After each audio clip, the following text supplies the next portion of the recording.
or I posted it in the Canvas, you have, I really hate to say memorizing something, but you have to memorize every single letters in that PowerPoint. It's gonna be on your test, and then especially there is a part, it's called active phase reactant. So when I get there, you have to memorize all the proteins, including, the pathological meanings or, you know, so yeah, your happy hour is already done.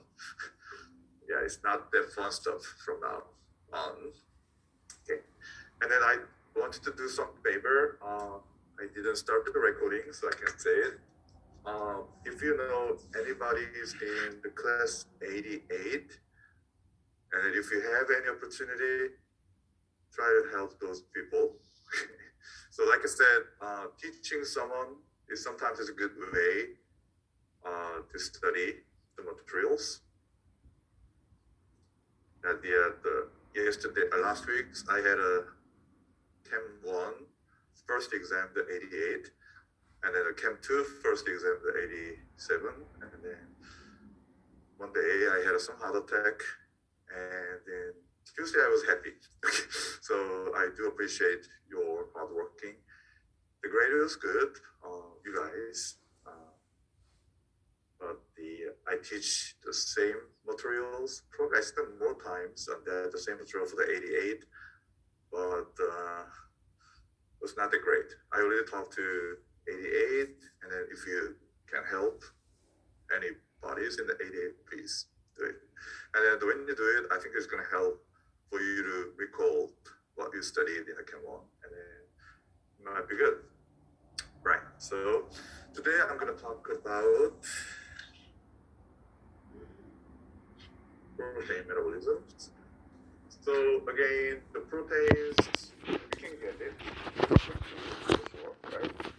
So when we discuss about the glucose metabolism or fat metabolism, we always mention about the dietary source, and then the protein for sure we can get it, and also your body can make the proteins, right?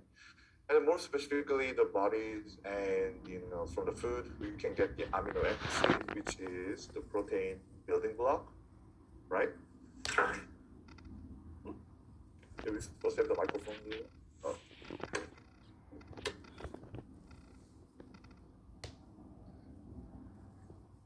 So the amino acid is protein building block, so you can use that amino acid to build a protein or something else. In the metabolism wise, the protein obtained from the food or endogenous proteins undergoes catabolism, the proteolysis. Then the amino acid can be used to make the energy through a glycolysis. So amino acid can be a source for the glucose or some intermediate in the glucose metabolisms, right? So again, when you have enough the amino acid, then the excess amount of the amino acid can be used to make a glucose. But again, glycogen synthesis is limited, right?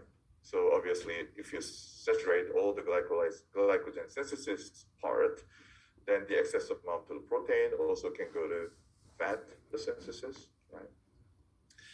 Again, at the end of the glycolytic pathway, we're going to get the pyruvate. The pyruvate can become the acetyl-CoA, right? And then acetyl-CoA can be used in the TCA cycle, but also this too much acetyl-CoA can be source of the fat and also ketone, right?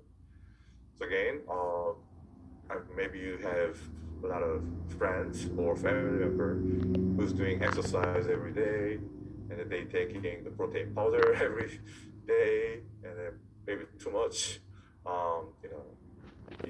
First, too much the protein powder can cause a problems in the kidney. So I guess the proteins can go a lot of burdens on the kidney, and then also the protein also can be a source of the fat too, right? So too much the protein is not going to be good. So you have to have the optimum the levels of the proteins you have to take it. again, the acetyl-CoA get into the TCA cycle, and then TCA cycle is gonna make the ATP, right, through the electron transport chain, which we discussed the last times. And again, acetyl-CoA can be recycled back to the glycolysis pathway, right, and stuff like that. So I just wanna recall something we studied in the glucose metabolism and the fat metabolism. Now I try to connect something to the protein. And then again, in that the amino acid is going back and then become the intermediate in the glycolytic pathway, and then the pathways, we can make, certain levels of the amino acid. So this is the endogenous amino acid, right? So the amino acid your body can make, that's not essential amino acid. So in other words, the endogenous the amino acid is going to be considered as the non-essential amino acid. So if you switch gear a little bit, what is the essential amino acid? Something your body cannot make it, right? So you have to rely on to the dietary source. That's the essential, the amino acid. And then in the amino acid metabolisms, one of the important things you have to remember all the time is the deamination. Okay, deaminations. So if you have the protein catabolisms going on, then the amino acid can be released from the protein. When the amino acid undergoes the deamination, then you can get the ammonia. Ammonia is the gas, and then too much ammonia is not good, because ammonia can pass in through the blood-brain barrier and cause the central nervous system damage, so it is not good, right? And luckily, your body can process the ammonia, right? And which organs in charge of handling this ammonia? Liver. The liver can process the ammonia to the urea, and the urea can go and removed through the urination. Right. Okay. And which one is the most abundant MPN we studied? Okay. Urea. MPN, what is the MPN? Non-protein nitrogenous compound, and the answer was the urea, the BUN. So you have to know BUN creatinine ratio. What is the normal value for BUN creatinine ratio? 10 to 1 and 20 to 1. 10 to the 1 to the 20 to the 1. And then if you have the both BUN creatinine elevated, right, so higher than the reference value, but the ratio, the BUN and the creatinine is the same, what is that the data is telling you? The patient has the pre-renal azotemia, renal azotemia, post-renal azotemia. Do you know which one? Renal, right? And if the BUN creatinine ratio is greater than 20 to 1, in other words, BUN is relatively more being elevated, then that's the evidence for the pre-renal azotemia, right? So you have to know that, right? And then this amino acid again can be used to make a protein. So in here, I just want to touch one thing. Amino acid is available, then those amino acids first is going to be used to make protein. Protein can be functions inside of a cell as the signaling molecule, right? And also the protein can be the component in the cells and the tissue, the structural, the component. So the amino acid is going to be used to make a protein. And then when the amino acid is the more than what you need, and those amino acid can be used to make energy under the normal conditions. But obviously, if you have the starvation conditions, story is different, right? They don't care about how much albumin, so you have to make the glucose by using the amino acid, right? And something like that. And then the amino acid can be used to make purines, pyrimidine, porphyrins, cytoxins. Porphyrin? What is that?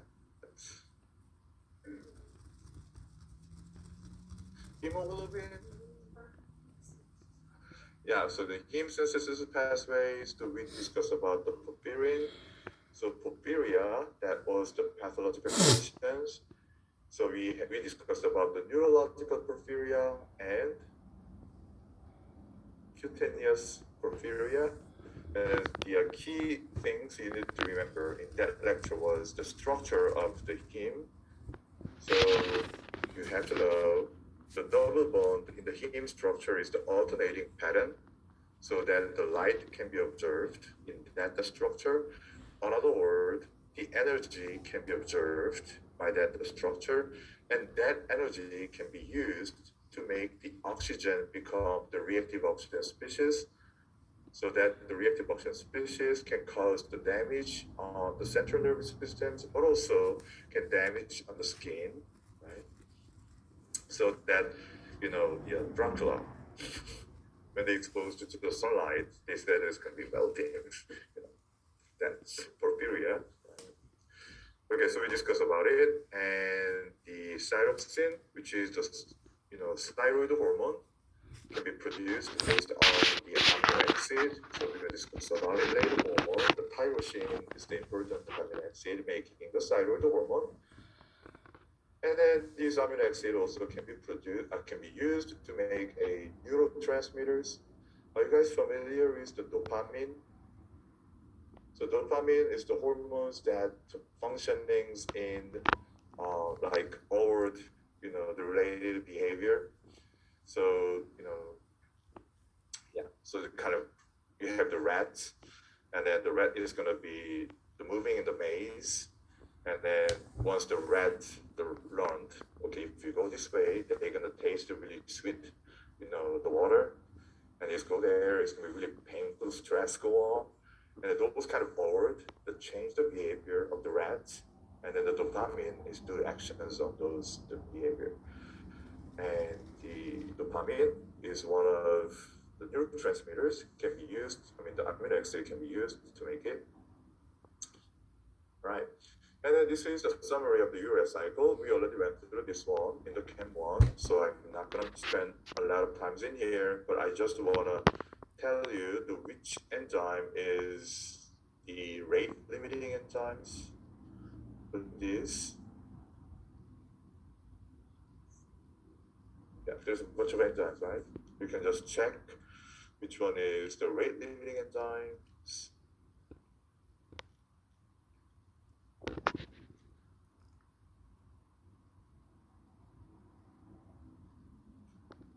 There's one enzyme has a star, right?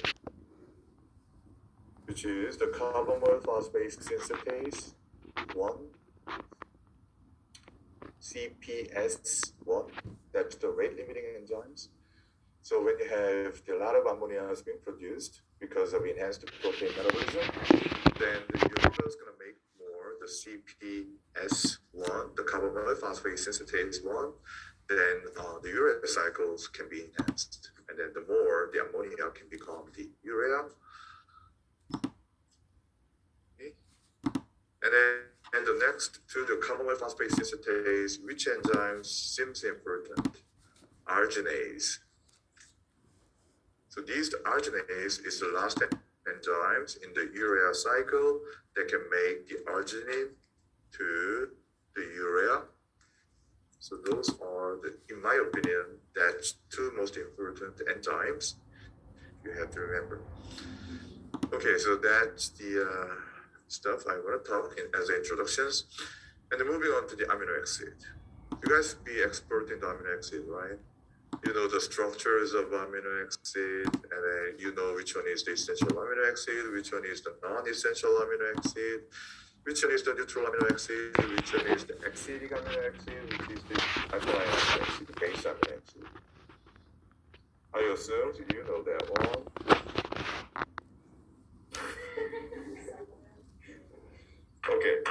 make a story a little bit simple in here, so you need to know at least this part one. You can do that, right? So as we know, the amino acid is the building block of the protein. You must know that one. And then the amino acid, no matter what you get, it's going to be the basic structures of amino acid in here. So we have the alpha carbon in the center, and then the carboxy groups, and the amino groups, and the hydrogen, and the one functional the groups. So you must know what is the alpha carbon means. The alpha carbon is the carbons that directly bound to the functional unit or the part of your interest. Okay, so carbons that directly bound to the functional unit or some specific atoms or the other moieties of interest, that's the alpha carbon. Okay, so again, these are the functional groups, usually denoted as the R. So the alpha carbons directly bound to the carbons, which is the alpha carbon. And then, as we know, there is the amino groups and the carboxy groups. So the amino acid, you may heard about the amino acid sequence, right? So there's a specific sequence of the amino acid to make the albumins, transferrins, transthyrektins, the cellular plasmins, right? Each protein has the specific amino acid sequence, which means the amino acid by amino acid. So all the amino acid is connected. Like I said, amino acid has the amino groups and the carboxy groups. So these amino groups is going to bind to the carboxy groups of the next amino acid. And then the link between the amino and the carboxy group is going to form the peptide bond. By saying the peptide bond, you should know where the Buret reagent, especially the copper, can bind the protein peptide, right? The peptide bond, the copper can bind into it and it makes some color. So again, the amino acid and the carboxy groups, they're gonna bind to each other and then they're gonna make a series of the connections. So again, we can say the protein is the linear polymer of the amino acid, right? It's fair to say. So this is gonna be the peptide, and then if we have the really long the amino acid sequence, then it is gonna called a peptide. So anybody knows the difference between the peptide and the protein? No? So I just said the peptide has the amino acid sequence, and if you have the longer amino acid sequence, that's the protein. So in general, the proteins, the less than 100, the amino acid being used, less than 100 amino acid being used, and make a linear structure, that's the peptide. So peptide, it is the less than 100 amino acid has been participating in that structure. So if you know that one, the protein should be more than 100, right? But in general, the proteins out there has the amino acid is more than 200, so it's about 200, 300 amino acids that be used, right? So have you ever heard about the protein hormones or peptide hormones? Peptide hormones, you never heard about it? So if you think about the insulin, where the insulin is produced? Pancreas, which cell? Beta. And the insulin is being produced as the active insulin? No, right? So it's going to be the pre-proinsulin, and then it's going to be cleaved into the proinsulin, and then it's going to be cleaved more to the active insulins. So if you're looking at the pre-proinsulins and then proinsulins, those are the proteins. Those are the protein. But the insulin, actually, the peptide. So throughout the cleavage, the insulin is getting smaller, and then eventually the insulin is become the less than the 100 amino acid being used. If I remember correctly, I'm not so sure, but it should be the 85 around that the amino acid is being used to make the active insulin. So the insulin, some people say it's a protein hormones, and then some people say it's peptide hormones. And then the answer is the peptide hormones. Since they're talking about the active insulin, or something like that. All right. And then, as you can see, the amino acid has the carboxy groups and the amino groups. And then again, the carboxy amino acid are going to make connections and then become a polypeptide. And then if you have the more than 100 amino acids being used, that is the protein. And then these are the list of the essential amino acids. So these amino acids, we cannot make it. So we have to rely on the dietary source or exogenous supplementations of the amino acid. All right. And then again, I have the amino acids again. So we have the carboxy groups, amino groups, functional groups, and the hydrogens. So in here, so we have the amino groups and the carboxy groups, which is the ionizable groups, because the hydrogen can be attached and detached, right? So the amino groups can keep the positivity, and then carboxy groups can keep the negativity. So if that ionizable groups balanced, equal numbers of the positive charge and the negative charge, it is going to call a neutral pH, the amino acid. So at the beginning, I said that some amino acids become acidic amino acid, some of them is the alkaline or base amino acid. This all depends on the balance in those ionizable conditions. So here I'm going to just briefly introduce what is an isoelectric point. I believe you guys studied the serum protein electrophoresis in some other course, right? SPE. Accidentally I see, I think the immunology in some part, you guys studied serum protein electrophoresis. I saw that. I saw it in the PowerPoint. Please say yes. Don't say, oh, no, I never heard about it.